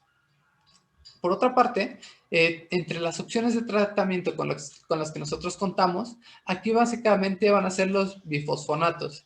Entre los más importantes van a ser el alendronato y el risedronato, que posteriormente vamos a hablar un poquito más de ellos. La siguiente, Pablo, de favor. Ok. Para empezar, aquí tenemos que los bifosfonatos van a ser el tratamiento de primera línea para la prevención de osteoporosis en mujeres posmenopáusicas con una densidad mineral ósea baja. En cuanto al alendronato, se recomienda como primera opción de tratamiento en pacientes con fractura previa por fragilidad con las siguientes consideraciones. Aquí tenemos que para las mujeres de 75 años, sin la necesidad de realizar examen con DEXA, se puede indicar. También las mujeres entre 65 y 74 años que presenten un T-score mayor a -2.5 también están indicadas. Y por último, la indicación se hace también para las mujeres de 64 años cuando presenten un T-score muy bajo, aproximadamente de 3 desviaciones estándar por debajo de la masa ósea promedio. Aquí lo importante es que este medicamento aumenta la densidad mineral ósea, previene fracturas vertebrales osteoporóticas y aunado a esto se tiene que añadir 500 miligramos de calcio y también 400 unidades de vitamina D. Si revisaron el artículo que ayer nos mandó la doctora, pues básicamente lo que nos menciona es que los medicamentos que nosotros usamos para suplementar esta falta de calcio también tienen que ser acompañados por propiamente calcio y también por vitamina D, así como también una alimentación rica en calcio. Así es, lo que les mandé yo ayer del artículo. Es muy, muy interesante porque en general cuando tú te lees osteoporosis, te van a decir que utilices los bifosfonatos y que utilices los risendronatos. Y sí es cierto, son muy buenos. Sin embargo, la suplementación de calcio y vitamina D es lo imprescindible. Cuando tú quieras mantener una paciente sana sana me refiero a que si ya tiene osteopenia o tiene posibilidades de osteoporosis, le estés dando continuamente calcio con vitamina D, porque el mantener el hueso suplementado con esto va a hacer que tenga menos posibilidades de fractura. Entonces, sí es cierto que le vamos a dar los bifosfonatos según las normas. Esos son los mejores, que es el Fosamax Plus, que tiene vitamina D. Yo se lo mando a mis pacientes y no es comercial, pero sí el Fosamax Plus me ha dado buen resultado con las pacientes que tienen osteoporosis y con los antecedentes que está comentando Joshua. Pero ante todo, nunca dejar a un lado el calcio con la vitamina D. Siempre que tú veas una paciente que tenga osteopenia, dale calcio y vitamina D. Y depende la evolución, depende los antecedentes, depende lo que estamos viendo ahorita de los scores que presenta esta paciente, le vamos o no le vamos a agregar los bifosfonatos, que actualmente es el mejor tratamiento. No hay otros, digo, sí hay otros, los denosumabs, también actualmente se están utilizando mucho, pero calcio, vitamina D y los bifosfonatos por ahorita vienen siendo los de elección. ¿Qué más? Sí. Ok. Continuando, tenemos otro medicamento que va a ser el risendronato. Va a estar recomendado en pacientes con fractura previa por fragilidad y las consideraciones son las siguientes. Para las mujeres de 75 años, cuando presentan un T-score de 2.5 en DEXA por debajo del promedio. Para las mujeres entre 65 y 74 años, cuando presenten un T-score de 3 desviaciones estándar por debajo del promedio en base DEXA. Y para las mujeres que tengan 64 años, cuando presenten un T-score de menos 3.5 en DEXA.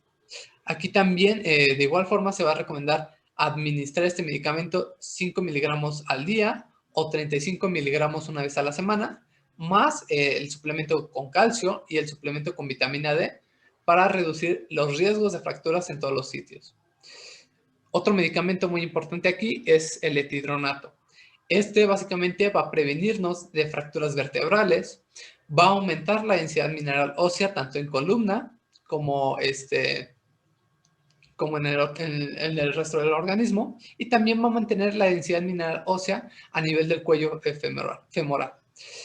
Es importante añadir que los bifosfonatos, en cuanto a la administración oral, se recomienda administrar en ayuno y no se debe ingerir ni bebidas, ni alimentos o fármacos 30 minutos después de la dosis, debido a que estos medicamentos tienen una absorción muy pobre. Por otra parte, estos medicamentos se van a contraindicar sí o sí en aquellas pacientes que tengan una falla renal severa. Estos no se pueden dar en este tipo de pacientes. Y sí es importante darle muy buena indicación a estas pacientes que toman los bifosfonatos, que deben estar,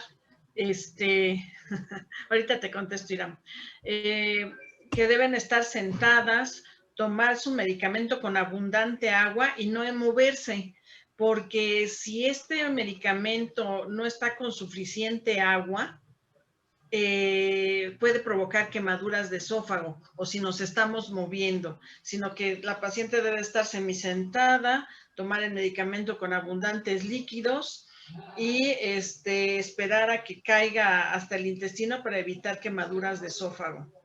Dice Irán que por qué no usamos otros medicamentos. Sí se pueden utilizar otros medicamentos, pero actualmente la normatividad manda que estos son los mejores. Puedes usar resondronatos, te digo, los denosumab, puedes utilizar hormonas paratiroideas.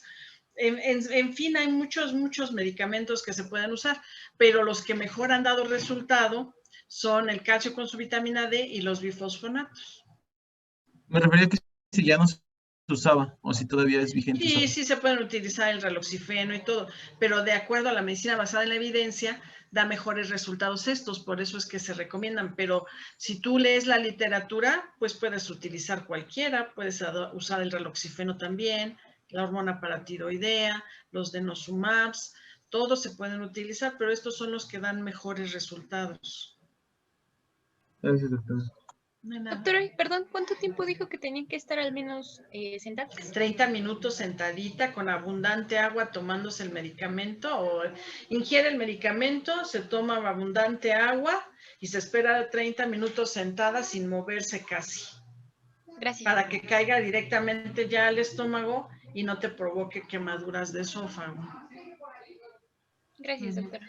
No, de nada. Ahora, estos medicamentos, ¿por cuánto tiempo los tendríamos que recetar? Pues les tendríamos que estar haciendo su densitometría ósea cada año para ver en qué momento se los dejamos de indicar a la paciente. Pero una vez que los empezamos a usar, está muy difícil que se los suspendamos, porque en general la paciente nunca va a regresar a ser una paciente normal. En general va a tener osteopenia por el resto de su vida, pero lo que estamos evitando es la fractura. Por eso es que se los estamos indicando.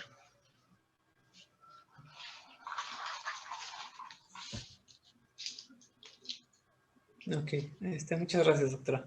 No, de nada. Bueno, aquí también, como ya se los habíamos mencionado, la alimentación va a ser un factor muy importante. Y de entre los alimentos que tienen calcio, es importante recordar que, por ejemplo, aquí tenemos a la leche o los derivados de los lácteos, los vegetales de hoja verde, como lo son el brócoli, el repollo, la col, las espinacas. Entre las legumbres que nos pueden ayudar están las lentejas y la soya. También tenemos a frutos secos, como las almendras y las nueces. Y tenemos también el uso de varios mariscos, como por ejemplo son el salmón, el arenque, las sardinas, las almejas. Y en cuanto a las frutas, los que nos aportan mayor cantidad de calcio, pues básicamente van a ser la naranja y la papaya en esta ocasión. Y los charales dicen que tienen una gran cantidad de calcio. Se los recomiendan en todos los congresos, que son los que más tienen de todos los tipos de pescados que existen. Los charales, esos que venden, que les pones limoncito y chilito, se me antojaron, tienen mucho calcio. Y el queso Elemental, se llama Elemental, es el que más calcio tiene. Eso lo recetamos a los ancianos para también como suplemento en la alimentación. Elemental es un poco más caro, pero tiene una gran cantidad de calcio. Ok, muchas gracias, doctora. De nada. Bueno, de acuerdo. Pasando a las secuelas de osteoporosis, aquí tenemos que cerca de 1.5 millones de estadounidenses padecen fracturas osteoporóticas cada año, y a nivel mundial se estima que hay 9 millones de fracturas osteoporóticas por año, de las cuales 5.8 millones de personas padecen con discapacidad o hay pérdida de la vida. También es importante añadir que la tasa global de mortalidad por una fractura aislada de cadera se estima en un 30%, y solo 40% de las pacientes que sufren una fractura en la cadera son capaces de regresar a su nivel de independencia previo a la fractura. Sí, desgraciadamente todos los que son los ortopedistas y traumatólogos, cuando te llega una paciente con fractura de cadera y tú le pones su prótesis de titanio, etcétera, su promedio de vida es a 5 años. O sea que la fractura de cadera realmente es un factor siniestro, ¿no? Para la paciente, muy, muy oscuro. ¿Qué más? Así es. Siguiente, Pablo, de favor. Ujú.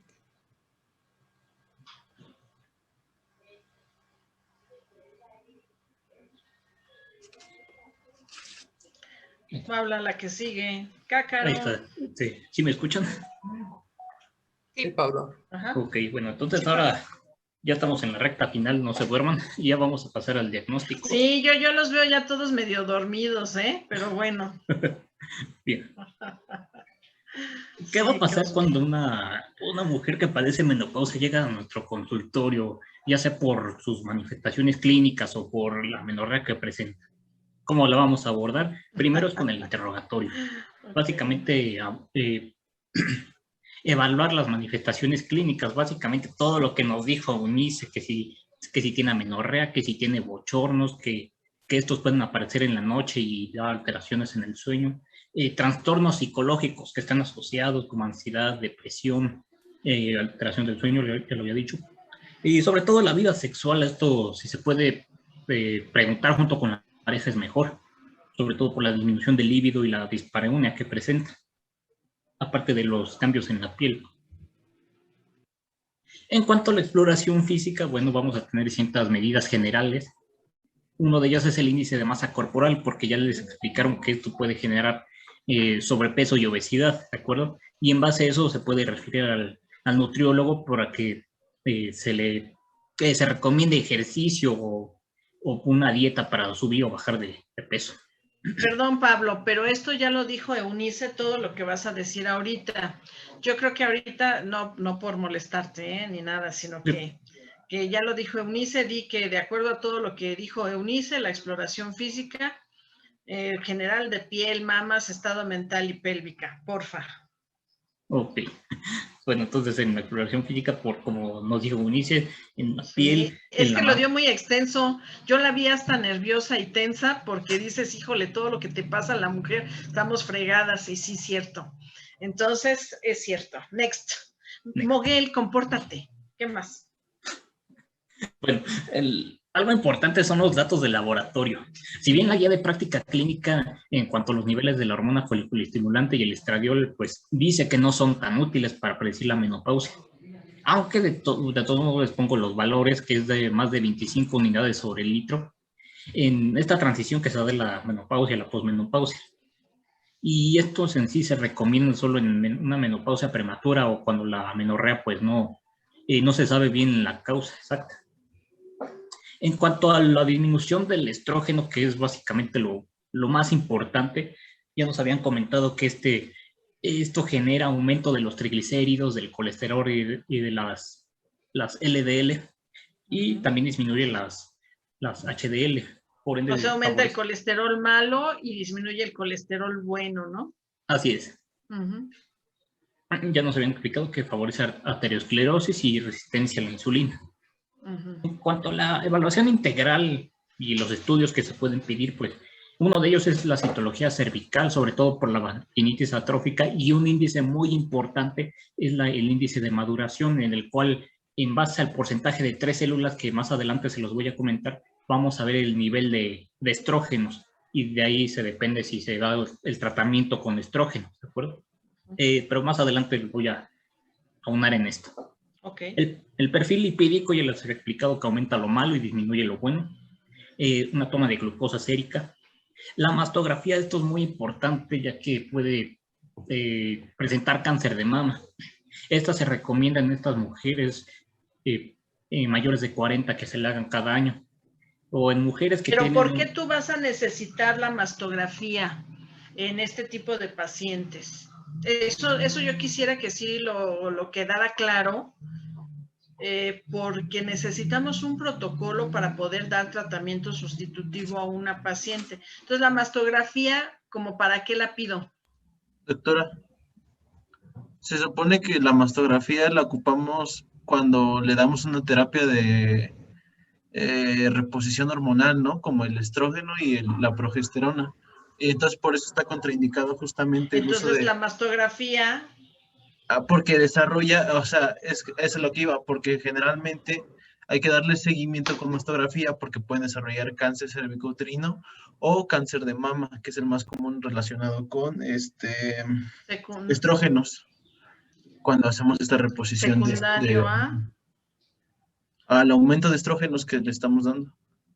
Que nosotros le vamos a dar. O por medio de la mastografía, corroborar que esta paciente no tenga una alteración en mama. Si yo ya veo que tiene algún problema de alguna tumoración, algún quiste, alguna situación en mama y todavía le doy tratamiento sustitutivo, pues ¿qué voy a hacer? Voy a poderle provocar iatrogénicamente un cáncer de mama. Entonces, estas pacientes, parte del protocolo que estamos viendo ahorita, que cuál sería el protocolo, pues el ultrasonido pélvico, la mastografía, la citología cervical y la densitometría ósea. Todos estas cuatro cosas son muy importantes e imprescindibles para yo poderle dar tratamiento, porque si ella ya tiene algo mal y no lo sé o no le pedí, ¿verdad? La mastografía, y le empiezo a dar estrógenos conjugados, ¿qué va a pasar? Pues le voy a provocar un cáncer. ¿De acuerdo? ¿Qué más? Bien. Digo lo de lo que tienes abajo de la mastografía, o eso yo no. No. Okay. Si hablamos del ultrasonido, el ultrasonido transvaginal es el más recomendado, es el de elección. Aquí vamos a evaluar el estado del útero y de los ovarios. Si hablamos de los ovarios, pues van a disminuir su tamaño porque ocurre una atresia de los folículos. En la imagen de la izquierda tenemos unos ovarios premenopáusicos en mujeres fértiles, jóvenes y de preferencia guapas, ya saben. Bueno, estas, si se fijan, son de mayor tamaño, ¿de acuerdo? Y adentro van a tener como unos quistes anecoicos, esas bolitas oscuras. Estos son los folículos, ¿de acuerdo? Si lo comparan con la imagen de la derecha, este es en un estudio de una mujer posmenopáusica, noten en la disminución de tamaño que tiene y sobre todo que esta ya no tiene folículos, ¿de acuerdo? ¿Sí? Esta mujer está en menopausia. ¿Sí? El endometrio, los cambios en el endometrio, pues en sí, en un estado de menopausia puede aparecer delgado porque sufre de atrofia, va a ser homogéneo y ecogénico, va a ser una línea. Una línea con unos bordes bien definidos y menor a 5 milímetros. La imagen de la izquierda representa un endometrio normal, premenopáusico, ven el tamaño que tiene, es la línea del medio. Ahora, si lo compara con la imagen de la derecha, pues la flechita lo está marcando, es una bilínea de 3 milímetros de grosor, ¿de acuerdo? Porque sufre de atrofia. Y eso también es importante comentarlo, Pablo. Cuando nosotros veamos una paciente, vamos a ver más temas posteriormente de ginecología, pero cuando nosotros le pidamos un ultrasonido a una paciente que está menopáusica, según la norma actual del colegio americano, porque es el ACOG, americano de ginecología y obstetricia, dice que debe de medir menos de 4 milímetros el endometrio. Sin embargo, algunos lo pueden dejar a veces hasta 6 milímetros. Entonces vamos a dejar como de entre 4 a 6 milímetros el endometrio para considerar que está normal nuestra paciente. Si nosotros encontramos un endometrio engrosado de más de 6 milímetros, nuestro deber es hacer una biopsia de endometrio para descartar que pueda tener una hiperplasia endometrial adenomatosa, que es la más grave, o un cáncer de endometrio.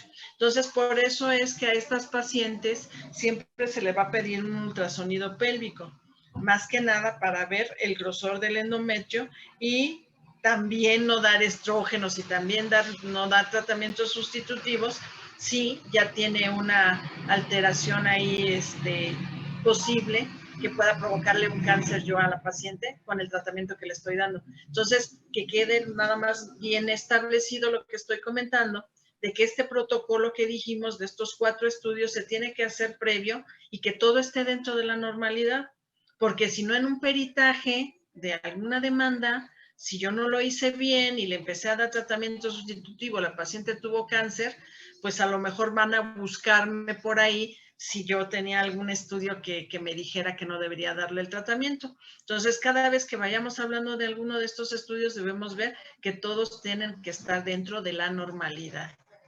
Ok, ¿qué más? Ok, gracias. Bien, si hablamos de la mastografía, esta en sí va a evaluar diferentes parámetros. Estas se utilizan dos proyecciones, craneocaudal, que es la imagen que están viendo aquí abajo, y una oblicuo externa a 60 grados. En sí, en esta vamos a evaluar diferentes parámetros. Uno de ellos son las calcificaciones. Estas son acumulaciones de calcio en los túbulos mamarios. En sí, dependiendo su agrupación y su morfología, se puede dividir en típicamente benignas o de morfología sospechosa, ¿de acuerdo? Si hablamos de las típicamente benignas, estas son benignas en sí por su gran tamaño y sobre todo porque sus bordes son regulares y están bien delimitadas. Aquí tenemos 4 tipos. Las de centro radiolucente, que son que es la imagen A. Las de cáscara de huevo, que es la imagen B. Las redondas, en este caso, son las de la imagen D. Y las puntiformes, como puntitos, es la imagen C, ¿de acuerdo? El hecho de contraer Aquí esto, lo pues importante... Sí. Benignas. Sí, perdóname, Pablo, que te interrumpí, pero aquí lo importante de las calcificaciones es la distribución. Obviamente el tamaño, entre más grandes son y están dispersas, quiere decir que es benigno. Si las calcificaciones son pequeñitas y están muy acumuladas, eso es señal de malignidad. Obviamente tenemos que hacerle más estudios y más cosas, pero es muy posible que cuando están muy confluentes y muy pequeñitas, muy juntas, eso nos orienta que puede haber algo malo ahí. Podría ser hasta un BIRATS 4 ya, y que hay que hacerle toma de biopsia, ¿no? 4A, ok. ¿Qué más? Pues ya, doctora. En cuanto a las de morfología sospechosa, como ya les acaban de comentar, son aquellas que son pequeñas y confluentes. Aquí tenemos 4 tipos, por ejemplo, las amorfas, que son la imagen B, las groseras heterogéneas, que son la imagen A, las finas pleomorfas, que es la imagen C, y las líneas finas o líneas finas ramificadas, que es la imagen D. Qué pena si se alcanzan a ver. Sí. Otra cosa muy importante es el nivel de densidad. Aquí, pues esto se evalúa que tenemos 4 tipos. Si es predominantemente graso, es la imagen A. Si tiene áreas dispersas de densidad fibroglandular, si es heterogéneamente denso o extremadamente denso. ¿Esto por qué lo comento? Porque ciertos cánceres pueden formar una masa que es de igual o mayor densidad que el tejido glandular, que el tejido mamario, ¿de acuerdo? Pero la imagen D y la imagen C. Y la densidad va a ser muy de la mano con respecto a la grasa que tenga la paciente. Si la señora es una mama muy grande, muy densa, te va a dar la densidad, pero no forzosamente la densidad se va de la mano con un cáncer, ¿no? En la densidad tenemos que ver todas las proyecciones que dijiste anteriormente de las calcificaciones o de lesiones estrelladas, que también son muy frecuentes en el cáncer de mama, que los vamos a ver en otro tema, pero la densidad no es tan mala, pues no es tan malo tener una mama grande o una mama chica. La densidad nada más es la facilidad que le va a dar al radiólogo para leer o no la mastografía. Ok, ¿qué más? Gracias, doctor. Ok. Otra cosa que podemos encontrar son las masas. Una masa es una estructura tridimensional con bordes que es evidente en al menos 2 proyecciones, las que les comenté. Aquí podemos encontrar 3 tipos. Una masa redonda, que la imagen A, una masa ovalada, la imagen B, y una masa irregular en la que pues, no tiene una forma pues, muy precisa, como la imagen C, pues, parece como una estrella, como un muñequito. Ajá. Si hablamos de la masa, también tenemos que hablar de los márgenes que tiene. Puede tener márgenes circunscritos, o sea, bien delimitados, márgenes oscuros, que son oscuros, microlobulados que tienen estas ondulaciones en su margen, indistintas o mal definidos, esto ya es más peligroso, aguas. Y las espiculadas se refiere a estas líneas que irradian como si fuera un sol, ¿de acuerdo? Otra cosa muy importante es la simetría. Se tiene que comparar ambas mamas. La simetría significa que tiene un área de tejido de densidad fibroglandular que es más extensa en una mama que en la otra. Como la imagen de abajo, la mama izquierda tiene esta lesión a comparación de la mama derecha. ¿De acuerdo? Puede indicar ya sea una masa o que el tejido normal pues tenga una variación. ¿De acuerdo? Otro muy importante es la distorsión de la arquitectura. Esta básicamente es una distorsión focal de la arquitectura normal de la mama, cuando no hay masas visibles, aunque puede aparecer con masas.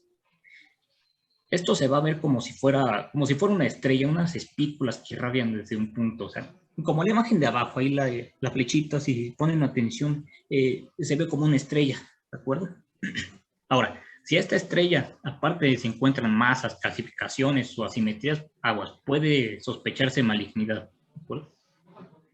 Esto es como que lo más frecuente en el cáncer de mama. Digo, vamos a ver muchas cosas como las microcalcificaciones que están acumuladas, pero las lesiones estrelladas es lo más frecuente para decir, ay, mira, esta es una lesión maligna. Pero eso lo vamos a ver más, Pablo, a más profundidad en cáncer de mama.